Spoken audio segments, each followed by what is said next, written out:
Hi guys, welcome to Coding World. In this tutorial we are going to discuss more about graph. So in last video we have discussed how to traverse graph and what are the algorithms that can be used to traverse the graph.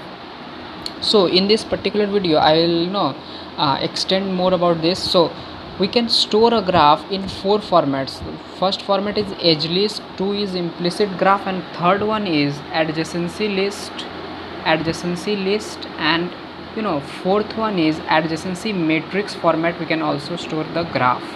See, we'll not talk about what is edge list and what is implicit graph. We'll talk about this in a separate video, but we'll talk about what is adjacency list and how it is used to store the graph, and how can we traverse the graph with the help of BFS and DFS, and what is adjacency matrix, and how can we traverse the whole graph if we are given a graph that is stored in adjacency matrix. Okay, so okay, let's make this topic as simple as possible. Okay, so let me create a graph. So one more thing, what are the applications of graph? So as you can see, the applications of graph you can found in routing, GPS, Facebook. Basically these are social networking sites that can be used. Basically social networking coding part has been done with the help of graph. How can we achieve this? We'll talk about in a separate video, but let's talk about how can we store graph and what is adjacency list and what is adjacency matrix. Okay, so let me create a graph. Suppose we have a graph that is G1, and G1 says that 0 1 2 and let's say 3. Let's say we have we have 4 vertices. Let's say we have 4 vertices, and let us say we have this graph is undirected and unweighted graph. Okay, the graph is undirected and unweighted. Okay, so you can see this.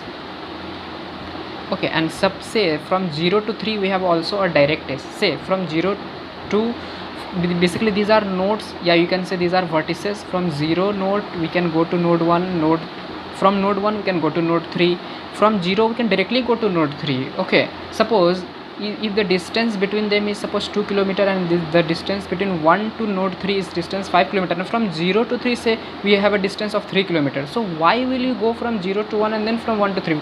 We can easily go to node 3.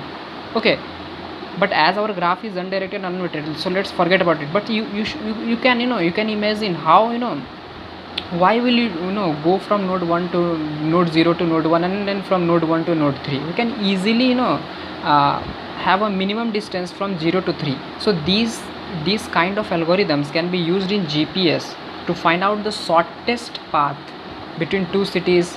That will also talk about, but let's make a graph as undirected, as I have discussed. So our graph is undirected. Okay, so we have created a graph this. So how can you store? Let us first talk about adjacency list. So here I will talk about C++ coding style. Okay, in C++ coding style I will use two data types, that is inbuilt data type in C++, that is standard template library.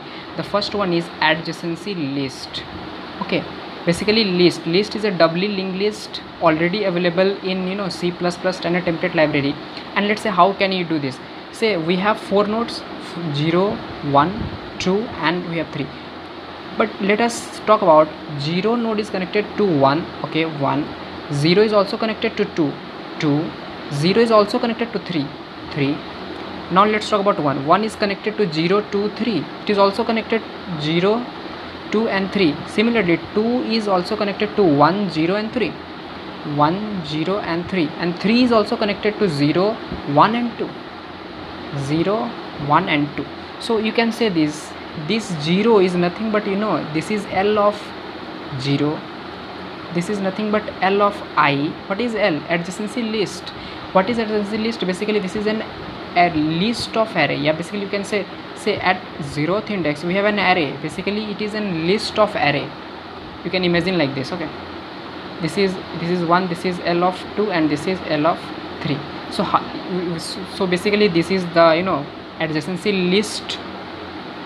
Basically this is a method of adjacency list in which we can store the graph. Okay, this is the adjacency list. Now let's talk about how can we store the graph in adjacency matrix format. So first we'll construct a matrix. How can what type of, suppose there is a n cross m matrix. So how will you know that? We have to construct n cross m by looking the number of vertices. Here number of vertices are 4, so we'll construct 4 cross 4 matrix. Okay, let's say how we can construct 4 cross 4 matrix. Let's say here it is 0 1 2 and 3, and here is also 0 1 2 and 3, as you can see. Okay, now as you can see, there is no direct edge 0 to 0. Okay, so we'll fill it as 0, but there is a edge from 0 to 1, so we'll mark it as 1. There is a edge between 0 to 2, direct edge, so we'll mark.